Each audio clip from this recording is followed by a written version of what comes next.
Good day, everyone. My name is Janelle Dawn A. Avila, and today I will be discussing to you the micro and macro air pollution. Air pollution is an environmental hazard. Air pollution is defined as the presence of toxic chemicals or compounds in the air that is either human-made, natural sources, or biological in origin. Air pollution can affect both humans and the environment. To humans, air pollution can cause short-term and long-term health effects. On the other hand, air pollution can cause damage to crops, forests, animals, and bodies of water. It also contributes to the depletion of ozone layer, which protect the earth from the sun's UV rays, and it can also cause acid rain. With these problems that are caused by the air pollution, they are further classified into three, namely microscale, mesoscale, and macroscale air pollution. So, let us know what are these three scales. Microscale air pollution covers less than a centimeter to those a size of a house or slightly larger. And one example of microscale air pollution is indoor air pollution, which will be discussed as we go on in this video. Mesoscale air pollution range from a few hectares to the size of a city or country. One example of mesoscale air pollution is the acid rain, which will be also further discussed as we go on in this video. And lastly, macroscale air pollution. Problems caused by macroscale air pollution extend from countries to states, nation, and in the broadest sense, the whole world. Examples of macroscale air pollution are global warming and ozone depletion. So here we have an example of microscale air pollution, which is the indoor air pollution. According to Lewis 2001, people who live in cold areas spend most of their time staying indoors. And in the last 3 decades, researchers have found out that indoor air may be more polluted than the outdoor air. One of the major concerns when it comes to indoor air pollutants is the carbon monoxide emissions. Indoor air pollution is defined as the air pollution that occurs inside a house, apartment, condo unit, or building complex. So it is the air pollution happening inside a closed area. Like for example, a house or a condo unit, your apartment, or even your small building, your offices, that is considered indoor air pollution. Sources of indoor air pollutants may include carbon dioxide, carbon monoxide, nitrogen dioxide, volatile organic compounds or VOCs, lead, radon, and bioaerosols. We have here the sources of carbon dioxide, carbon monoxide, and nitrogen dioxide. As you can see in the presentation, we have here the smoke coming from a car. It's very dark. And this one, the burning produces carbon dioxide. And the third one, we have here the smoke coming from cigarettes. So these three contribute to the emission of carbon dioxide, carbon monoxide, and nitrogen dioxide. So we have here a table from the Principles of Environmental Engineering book by Davis and Maston. So we have here a table. So this table is entitled Tested Combustion Sources and Their Emission Rates. And here in the table, we can see that these are the emission rates of nitric oxide, nitrogen dioxide, carbon dioxide, and sulfur dioxide. So here we can see the emission rates of the combustion sources are tested in milligrams per megajoule. As we can see in the table, the range top burner emits the largest amount of carbon monoxide.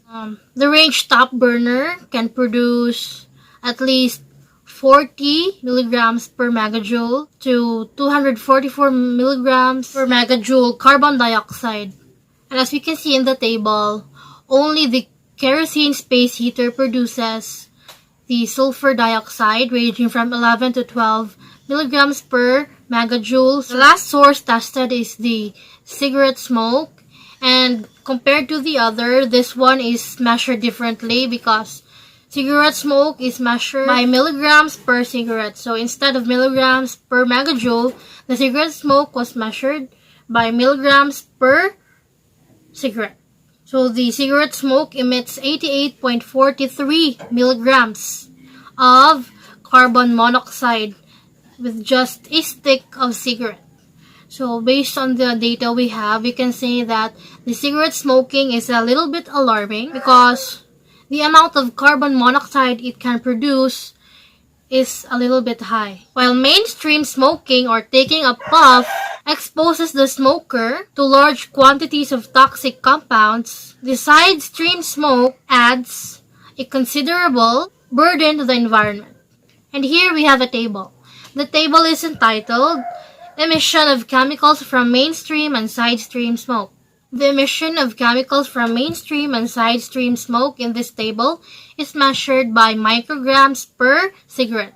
So both mainstream and side stream smoke releases a big amount of nicotine. As we can see in the table, we have here the amount of nicotine released by mainstream smoke ranges from 100 to 2,500 micrograms per cigarette, while in side stream smoke, the nicotine released per cigarette is 2,700 to 6,750 micrograms. On the other hand, both of them also releases a big amount of carbon dioxide and carbon monoxide. Mainstream smoking releases 20,000 to 60,000 micrograms of carbon dioxide per cigarette, and side stream smoke releases 160,000 to 480,000 micrograms of carbon dioxide per cigarette, and that is only for one cigarette. So imagine the damage smoking does to your body. Next, we have here volatile organic compounds, or the VOCs, and these VOCs are a large group of chemicals that are found in the products that we use to build and maintain our house. Here are some sources of VOCs. We have here the paint, the aerosol spray, air freshener. We also have wood preservatives. We have here disinfectants, moth repellents, and many other more that I have not included in here. We have here a table for common volatile organic compounds that are the sources of indoor pollution. And as we can see in the table, paint is the major source of indoor pollutants. Paint is the major source of the common air pollutants like aromatic hydrocarbons such as ethylbenzene, dimethylbenzenes, aliphatic hydrocarbons like octane, decane, and andecane. And we also have acetaldehyde, ethylene glycol, and the methylene chloride. According to Heinz et al., the formaldehyde, or the CH2O, has been singled out as one of the most prevalent as well as one of the most toxic compounds among them. Moving on, we also have here lead and radon. Lead can be found in jewelries and toys for kids, while radon can be found in the concrete. Harmful chemicals aren't the only one which can cause air pollution. There are also pollutants in biological origin, and these pollutants are called bioaerosols. Bioaerosols include pollens, bacteria, virus, fungi, animal danders, body parts of cockroaches or insects, which are small enough to be inhaled by humans. Those are what causes the indoor air pollution. We have the carbon dioxide, carbon monoxide, nitrogen oxide. We also have the VOC, volatile organic compounds. We also have lead and radon, and lastly, the bioaerosols. It is doubtful that any regulatory effort will be made to reduce the emissions of these pollutants in the near future. Thus, the house or apartment dweller has no other alternative other than to replace gas appliances, remove or cover formaldehyde sources, and put out the smokers. So moving on, we have here the acid rain. an example of a mesoscale air pollution. Acid rain or acid deposition is defined as any form of precipitation with acidic components, such as sulfuric or nitric acid that fall to the ground from the atmosphere in wet or dry forms. This can include rain, snow, fog, hail, or even dust that is acidic. So when does acid rain happens? Acid rain happens when sulfur dioxide and nitrogen oxides are released into the atmosphere and transported by wind and air currents. The sulfur dioxide and nitrogen oxide react with water and oxygen and other chemicals to form sulfuric and nitric acids. These then mix with water and other materials before falling to the ground. While a small portion of sulfur dioxide and nitrogen oxide that caused acid rain came from natural resources, most of it comes from burning fossil fuels. The major sources of sulfur dioxide and nitrogen oxide in the atmosphere are burning of fossil fuels, vehicles and heavy equipment, manufacturing, oil refineries, and other industries. Winds can blow sulfur dioxide and nitrogen oxide over long distances across the borders, making acid rain a problem for everyone and not just those who live close to these sources. So we have here a picture of an acid rain pathway. So as we can see here, the image illustrates the pathway of acid rain in our environment. And as we can see here, the picture is numbered. Number 1 represents the emissions of sulfur dioxide and nitric oxide as they are released into the air. Number 2 represents that the pollutants are now transformed into acid particles, and these particles may be transported to different places. And here we have number 3. These acid particles fall to the earth as wet and dry deposition. It may be in the form of rain, dust, or snow. And lastly, the number 4 here represents the effects acid rain can do to our environment. It may cause harm to our soil, forests, streams, and even lakes. So what are the forms of acid deposition? We have 2 forms of acid deposition, namely wet and dry deposition. So wet deposition is what we commonly think as acid rain. The sulfuric and nitric acid formed in the atmosphere fall into the ground mixed with rain, snow, fog, or hail. And the second one, the dry deposition. These are the acidic particles and gases in the absence of moisture. These acidic particles may deposit themselves to surfaces, and when these particles are washed out by the next rain, the acidic water flows over through the ground and can harm plants and wildlife, such as insects and fish. So how do we measure the acid rain? Acidity and alkalinity of rain is measured using the pH scale, for which 7 is neutral. A substance with pH less than 7 is acidic, and a substance with pH greater than 7 is alkaline. Normal rain has a pH of 5.6. It is slightly acidic because carbon dioxide dissolves into it, forming a weak carbonic acid. And the acid rain usually has a pH between 4.2 and 4.4. Why is acid rain harmful? Acid rain nearly affects everything. Plants, soils, trees, buildings, and even statues can be transformed because of acid rain. And here are the 4 reasons why acid rain is harmful. Acid rain can cause health problems in people. Sulfur dioxide and nitrogen oxides can cause respiratory diseases or can make the existing diseases much worse.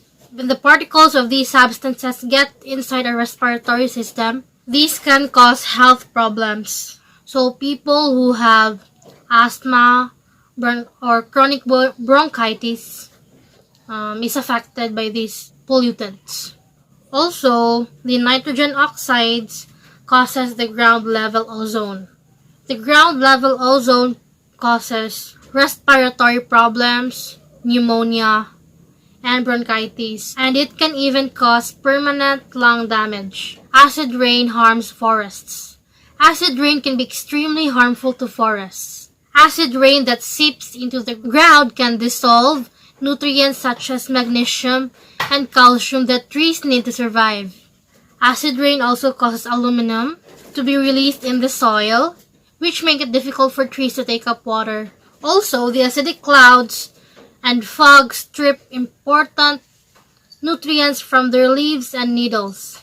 This loss of nutrients makes it easier for infection, insects, and cold weather to damage the trees in the forests.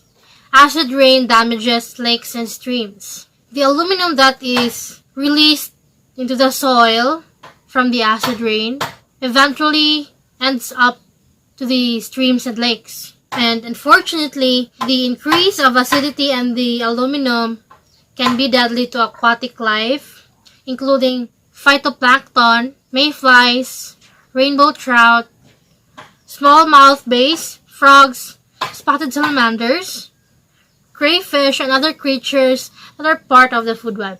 Acid rain damages buildings and objects. Acid rain can also have damaging effects on objects, including buildings, statues, monuments, and cars. The chemicals found in acid rain causes paint to peel and stone statues begin to appear old and worn out, which reduces the value and beauty of these things. So that is all for acid rain. And next we have the ozone depletion. Ozone, or the O3, is a highly reactive gas composed of 3 molecules of oxygen. It is both a natural and man-made product that occurs in the Earth's upper atmosphere and the lower atmosphere. Depending on where it is in the atmosphere, ozone affects life on Earth in either good or in bad ways. So we have here stratospheric ozone that is formed naturally through the interaction of solar ultraviolet radiation with molecular oxygen. This stratospheric ozone, or what we call the ozone layer, protects the Earth from the harmful rays of the sun.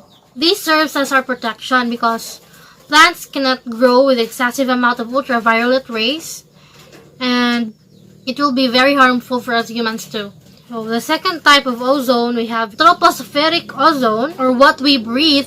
This ozone is formed primarily from photochemical reactions between 2 major classes of air pollutants, the volatile organic compounds, or the VOCs, and the nitrogen oxides. This type of ozone is extremely harmful to us humans and the environment. When this type of ozone is inhaled, it reacts chemically with many biological molecules in our respiratory tract, leading to a number of adverse health effects. So this ozone can cause health problems to us humans. So we have here the definition of ozone depletion by Wibbles 2020. Ozone depletion is the gradual thinning of Earth's ozone layer in the upper atmosphere caused by the release of chemical compounds containing gaseous chlorine or bromine from the industry and other human activities. The thinning of ozone layer is most notable in the polar regions, especially in the Antarctica. Ozone depletion is a major environmental problem because it increases the amount of UV radiation that reaches the Earth's surface, which increases the rate of skin cancer, eye cataracts, and genetic immune system damage. What are the effects of this ozone depletion? Ozone depletion affects human health. Ozone layer depletion increases the amount of type B ultraviolet rays, or the UVB, that reaches the Earth's surface. UVB causes skin cancer, and furthermore, it has been linked to the development of cataracts, a clouding of the eye's lens. Second, ozone depletion affects the plants. UVB radiation affects the physiological and developmental processes of plants. The plant growth can be directly affected by UVB radiation. Ozone depletion affects marine ecosystems. Phytoplankton form the foundation of the aquatic food webs. Phytoplankton's productivity is limited to the euphotic zone, or the upper layer of the water column in which there is sufficient sunlight to support net productivity.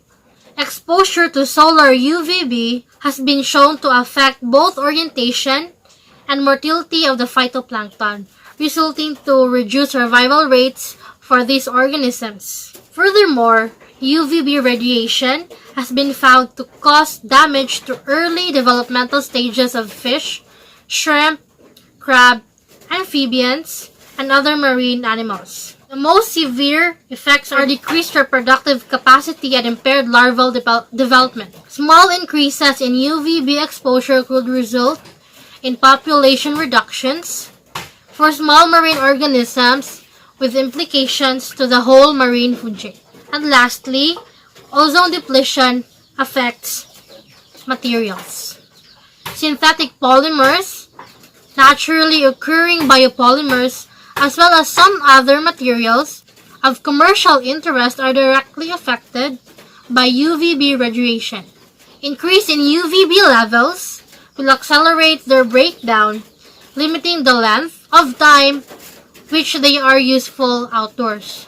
That is all for the ozone depletion. Now, I will tackle the last example of macro-scale air pollution, which is the global warming. So, NASA defined global warming as the long-term heating of the Earth's climate system observed since the pre-industrial period between 1850 and the 1900s. It's due to human activities, primarily fossil fuel burning, which increases the heat, trapping greenhouse gas levels in Earth's atmosphere. The term is commonly interchanged with the term climate change, but climate change refers to both human and naturally produced warming and the effects it has on our planet.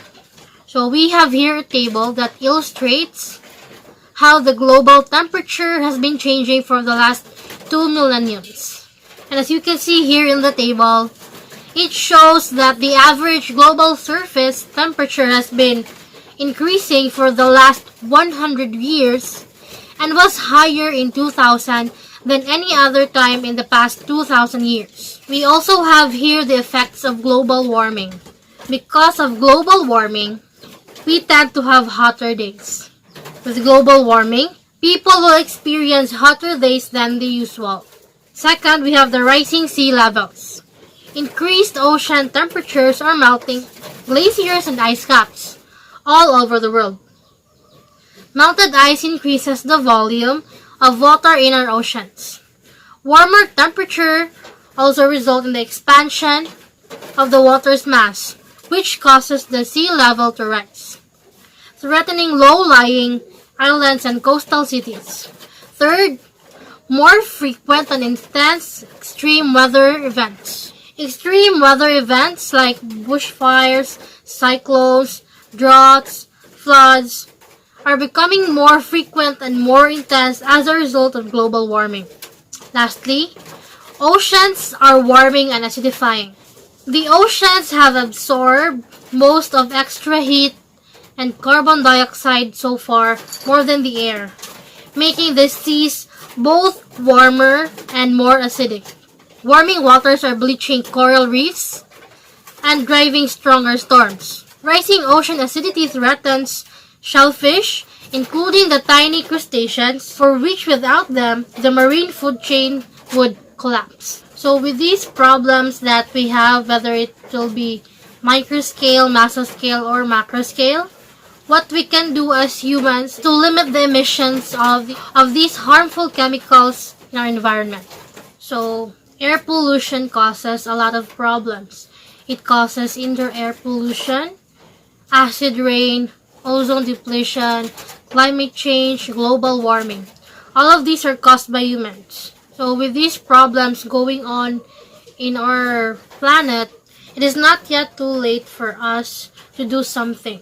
It is not yet too late for us humans to take a step to reduce the damage it has been done to our planet, because at the end, it is us humans who will suffer from these problems, and it is us who will be greatly affected.